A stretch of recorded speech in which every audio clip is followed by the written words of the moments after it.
Modern medical science अभी तक जहाँ नहीं पहुँचा उससे आगे हमने योग का आयुर्वेद को पहुँचाया है। तो आज योग है, आयुर्वेद है, सनातन है, भारत है, वो पूरा ही ग्लोबल हो रहा है। और आपकी समिट का नाम ही ग्लोबल समिट है। तो इसमें अब ये जो ग्लोबलाइजेशन का जो दौर है उसमें भारत का ग्लोबल होना वो भारत की नियति है, भारत का सामर्थ्य भी है, और उसी सामर्थ्य को हम बढ़ा रहे हैं। इसीलिए ग्लोबल स्वामी, ये कैसा नाम लगा आपको, ये तो बस बता ही दीजिए, क्योंकि आगे ग्लोबली आपके जो विजन है उस पर चर्चा करूंगी। टीवी 9 जो है जो कुछ करता है वह श्रेष्ठतम ही करता है। एक बार जोरदार अभिनंदन है टीवी 9 के लिए भी, हमारे भाई जो है हेमंत शर्मा जी के लिए, वरुण जी के लिए, और जो पूरी, क्योंकि सुरभि जी से तो मेरा लगभग 2 दशकों का एक आत्मीय संबंध है, प्रेम है। और प्रतिमा भी, एक तो वो प्रतिमाएं हैं जो चलती फिरती नहीं है, लेकिन ये चलती फिरती प्रतिमा है। और हमें ऐसे प्रतिमान घड़ने हैं, ऐसे काम करने हैं। भारत में माना कि कुछ लोग प्रमाद भी करते हैं, अलग बात है कि उसके ऊपर अलग प्रकार की टिप्पणियां राजनीतिक दृष्टि से हो जाती हैं, क्योंकि धर्म की, अध्यात्म की, सनातन की जो राजनीतिक व्याख्या है, जो इससे थोड़ी देर पहले भी हो रही थी और बाद में भी होगी, वो अलग होती है। लेकिन देश में कुछ लोग प्रमाद भी करते हैं, माना कुछ लोग देश में नशा और अति नशा भी करते हैं, कुछ लोग जो है ड्रग एडिक्ट भी हैं, माना कि कुछ लोग बहुत डिस्ट्रैक्टिव हैं, कुछ लोग डिप्रेशन में हैं, अलग अलग तरह की चीजें हैं।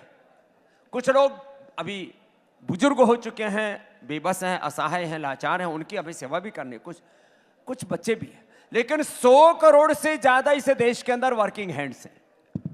यदि वो पतंजलि की तरह सृजन करें, आज मैं आपके सामने बैठा हूं, 35 साल पहले जब हरिद्वार में गया था मेरे पास 1 रुपए भी नहीं था, जिसको गांव की भाषा में बोलते हैं, फूटी कौड़ी नहीं थी।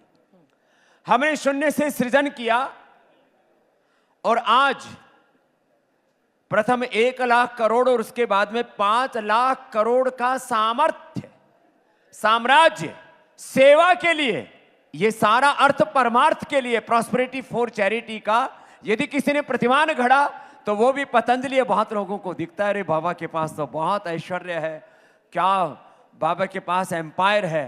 ये बाबा का एम्पायर नहीं।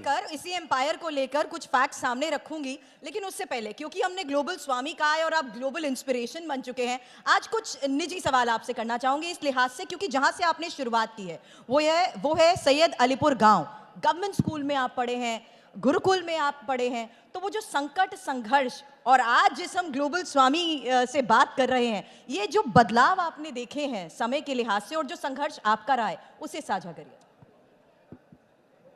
देखिए, मैं पूरी दुनिया पर जब एक नज़र डालता हूं, चाहे वो वर्ल्ड के टॉप कॉर्पोरेट्स हों, चाहे वर्ल्ड के टॉप साइंटिस्ट हों, वर्ल्ड के टॉप पॉलिटिशियंस हों, विधायिका, कार्यपालिका, न्यायपालिका, मीडिया से लेकर के कृषि, अनुसंधान, शिक्षा, चिकित्सा से लेकर के धर्म, अध्यात्म के क्षेत्र में नितांत अभावों और संघर्षों में जो लोग पले, करीब 99% पूरी दुनिया में उन्हीं का आज वर्चस्व है।